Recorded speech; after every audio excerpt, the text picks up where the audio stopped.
அது ஒண்ணுக்கு ஆகாது. அது ஒண்ணு தெரியாது. நாவலின்னு தெரியுதா? புஷ்பம் தெரிஞ்சு இந்த வரைக்கும் பாருங்க.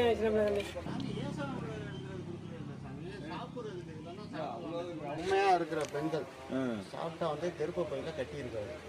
அதில் உணவு சாப்பிட்டா ஆனால் சைவம் தான் சாப்பிடணும். சாப்பிட்டா இந்த அதுவும் இல்லாமல் இதில் துண்ணூறு வச்சுக்கலாம். அதிகமாக இந்த பச்சையாக இருக்கிற தண்ணி கூட வச்சுருந்து குடிக்கலாம். எல்லாமே ஒரு பெரிய மெடிசன் மாதிரி தான். மெடிசன் தான் சாமி. இப்போ இந்த பச்சை காஞ்சதில் சாப்பிட்டா ஒன்றும் வெளிச்சல் கிடையாது. இல்லை சாப்பிட்டா வெளிச்சல் நிறையா சாதங்கள் சாப்பிட்டேன். ஆனால் சாதங்கள் தான் சாப்பிட்றேன். 2 நாள் சரியான மெனக்கடவுள் மெனக்கடவுள்.